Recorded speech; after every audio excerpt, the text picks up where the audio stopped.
Most people believe their financial problems are personal. They think it's about discipline, about self-control, about motivation. But that belief quietly keeps them stuck, because the real problem usually isn't who you are, it's where you're operating from. Your environment is shaping your money behavior far more than your intentions ever could. And the reason this is so hard to see is because environment works silently. It doesn't argue with you. It doesn't announce itself.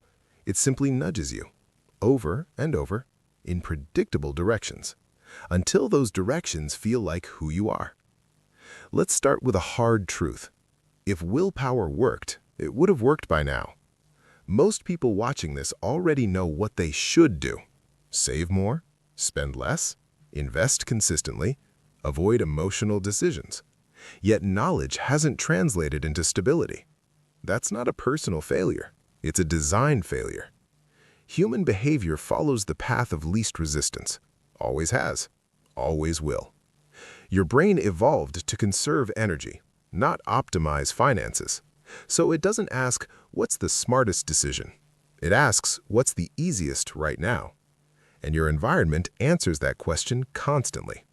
Every app, every notification, every saved card, every frictionless checkout, every comparison trigger. None of these force you to spend. They just make spending easier than restraint. And over time, easy wins. This is why people swear they'll change tomorrow. Tomorrow is abstract. Environment is immediate. Now let's talk about friction, because this is the core lever. Friction is the effort required to perform a behavior. Low-friction behaviors repeat. High-friction behaviors fade. If spending is one click and saving requires 6 steps, guess which one survives stress? If checking investments requires logging in, while buying something gives instant dopamine, guess which one your brain reaches for when tired? This isn't weakness. It's biology. Most people try to fix behavior by increasing motivation, but motivation is volatile. Environment is stable. That's why environment always wins. Another trap is that people confuse freedom with flexibility. They want full access, all options open, nothing locked in. But flexibility feels good emotionally, while quietly eroding consistency. The more choices you have in moments of stress, the worse your decisions become. Choice overload increases anxiety. Anxiety increases impulsivity. So the environment with the most options is often the most dangerous. This is why automatic systems work so well. Automation removes decision-making during emotional moments. It doesn't rely on you feeling strong. It assumes you won't. And that assumption is realistic. Another environmental factor people overlook is visibility. What you see frequently feels important. If your bank balance is hidden, but your shopping apps are visible, your brain prioritizes consumption. If debt is abstract, but lifestyle is visual, perception becomes distorted. You don't feel reckless, you feel normal. Because your environment normalizes behavior. Another powerful influence is timing. Most financial decisions are made when people are tired, stressed, or distracted. After work, late at night, during emotional lows. And environments don't adapt to your worst moments, they exploit them. That's not conspiracy, that's design, which means you must counter-design. People who build wealth don't rely on restraint. They reduce exposure, they remove temptation, they create delay, they add friction, not because they're weak, but because they're honest. They know future them won't be more disciplined, just more tired. So they make the right behavior automatic and the wrong behavior annoying. That's the secret. Annoyance is powerful. A 2-minute delay can stop a bad decision. A forced pause can restore perspective. That's why environment redesign works even without motivation. Another reason environment matters is emotional association. If money always shows up in stressful contexts, your brain associates it with threat, so you avoid it. But if systems are simple, predictable, and calm, money loses emotional charge, and behavior stabilizes. People think confidence comes first. It doesn't. Predictability comes first. confidence follows. Another overlooked factor is social environment. Who you compare yourself to shapes what feels reasonable. If everyone around you upgrades constantly, restraint feels like failure. If everyone around you values stability, patience feels normal. You don't need better advice. You need better reference points. This is why curating inputs matters. What you watch, what you follow, what you normalize. These silently rewrite expectations. Another issue is that people redesign goals, not systems. They say, I want to save more, but they don't change where money flows first. Money follows defaults. If saving happens last, it rarely happens. If spending happens first, it always happens. Environment decides order. The people who succeed flip the order. They pay stability first, then allow spending, not through restraint, through structure. Another powerful principle is irreversible decisions. Temporary rules are ignored. Permanent structures are respected. If you can undo a decision instantly, you will. If undoing requires effort, behavior slows. This is why locking money away works. Not because it's inaccessible, but because it buys time. Time cools emotion. Emotion drives mistakes. Another reason environment is overlooked is because it doesn't feel like growth. It feels boring. There's no identity boost in changing account settings, no ego reward in automation, no excitement in friction.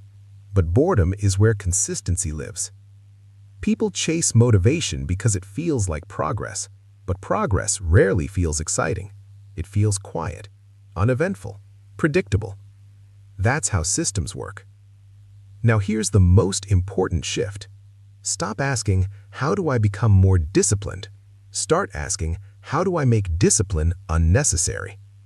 That question changes everything. You stop trying to fight yourself. You start designing around yourself. You accept human limits instead of pretending they don't exist. That's not giving up. That's intelligence. Because the goal isn't to win every decision. The goal is to remove decisions altogether. When behavior doesn't depend on mood, progress accelerates, and something interesting happens. As systems stabilize, emotions calm down, pressure reduces, urgency fades, panic disappears. Not because money magically improved, but because predictability feels safe to the brain. Safety restores long-term thinking. Long-term thinking builds wealth. This is why environment design isn't about control. It's about relief. Relief from decision fatigue, relief from guilt, relief from constant self-negotiation. The people who look disciplined aren't fighting harder, they're fighting less. In the next video, I'll show you how one tiny environmental mistake causes people to undo months of progress without realizing it. It happens right when things start working. It feels harmless, and it's responsible for more financial backsliding than bad investments ever will be. Once you see it, you'll never miss it again. And avoiding it alone can change your trajectory permanently.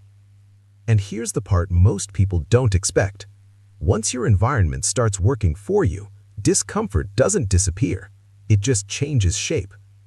Instead of the sharp stress of panic, you feel a dull unease, a sense that nothing is happening, a feeling that you should be doing more, a quiet itch to interfere. This is where people sabotage themselves.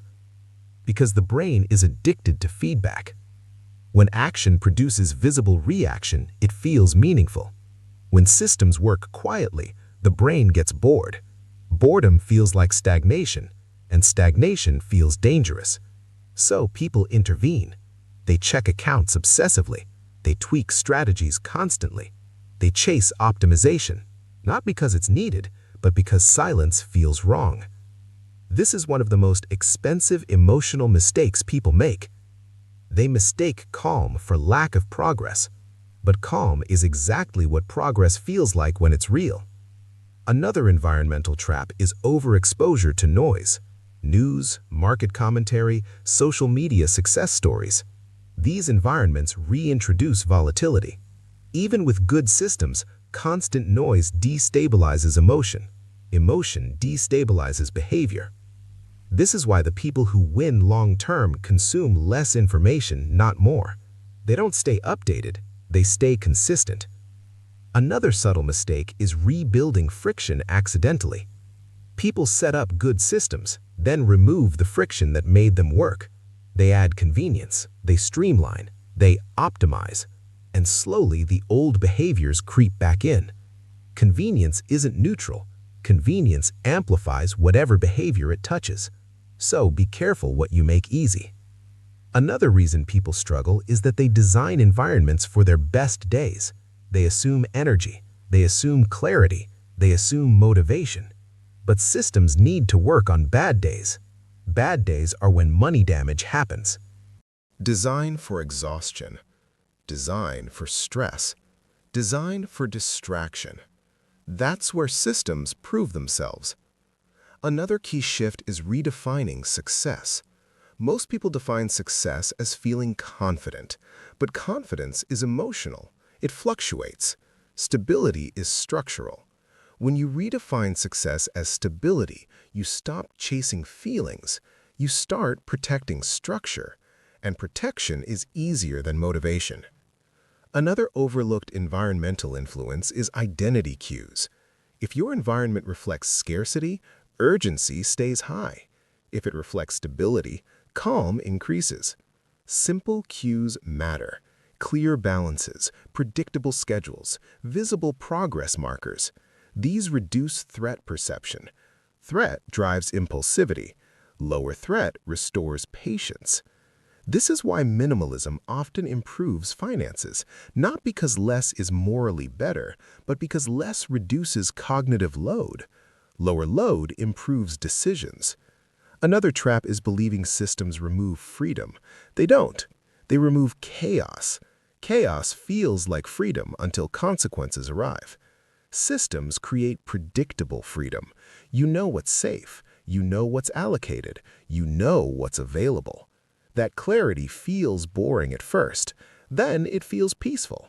Then it feels powerful. Another insight people miss is that environment design is never finished. Life changes. Income changes. Responsibilities change. So systems must evolve. But evolution should be slow and deliberate, not reactive. Reacting rebuilds the old cycle. Pressure leads to change. Change creates instability. Instability increases pressure.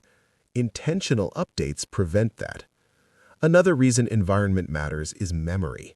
Your brain remembers emotional pain more than logical lessons. If past mistakes were painful, similar situations trigger fear. Good environments prevent reactivation. They remove triggers before emotion fires. That's not avoidance, that's intelligence. The most stable people don't trust their memory, they trust their systems. Another critical distinction is between control and predictability. People try to control outcomes, markets, returns, timing. That creates stress. Predictability focuses on inputs, savings rate, spending structure, exposure level.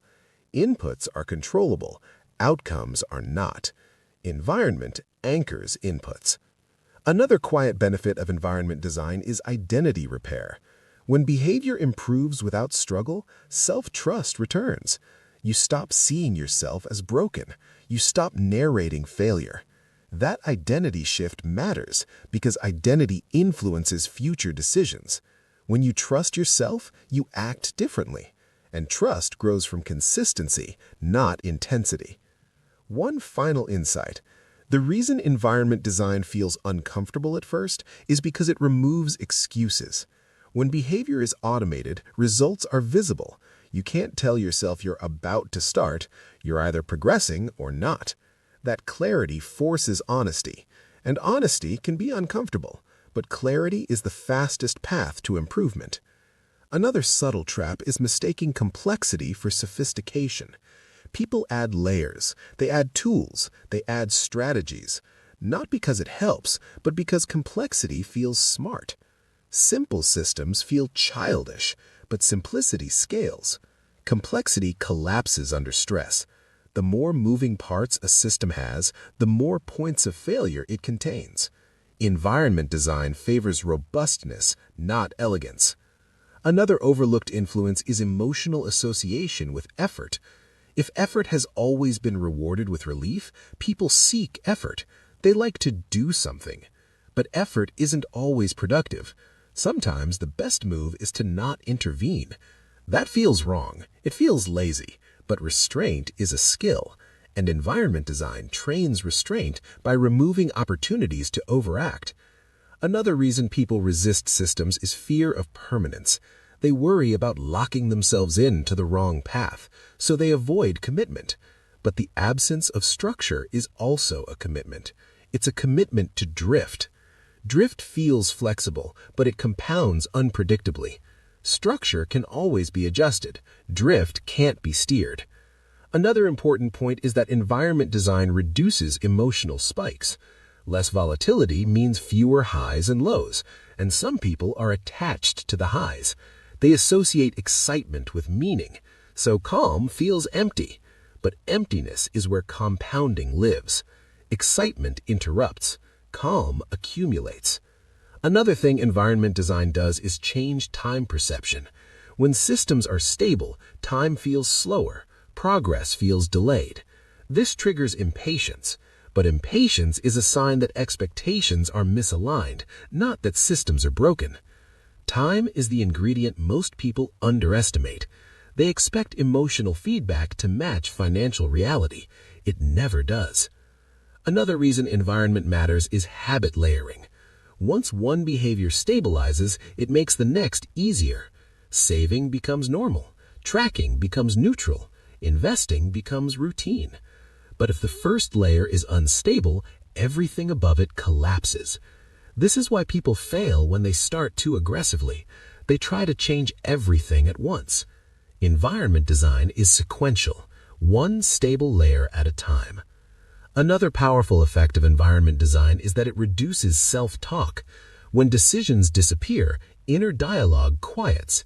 Less negotiation, less justification, less regret. That mental quiet frees energy. Energy improves follow-through. This is how people feel better with money without trying. Another key shift is redefining responsibility. Responsibility isn't forcing yourself to make the right choice. It's creating conditions where the right choice is automatic. That's mature responsibility. Childish responsibility is relying on willpower. Adult responsibility is designing systems. Another thing people don't realize is that environment design increases resilience. When something goes wrong, systems absorb the shock. You don't panic. You don't overcorrect. You don't spiral. You adjust calmly. That calm adjustment is what keeps progress intact. Another hidden benefit is that environment design improves relationships. Money stress leaks. It affects tone. It affects presence. Stability reduces emotional spillover. That's a compounding benefit most people never calculate. One last thing. People often think environment design is about restriction. It's not. It's about protecting future you from present emotion. Emotion is temporary. Consequences are permanent. Systems respect that reality, and once you truly understand that, discipline stops feeling like deprivation. It feels like care. Care for future peace. Care for future options. Care for future freedom. In the next video, I'll break down the single biggest responsible habit that destroys financial momentum by reintroducing emotional decision-making into otherwise solid systems. Almost everyone does it, almost no one questions it, and once you remove it, progress becomes dramatically smoother. That's coming next.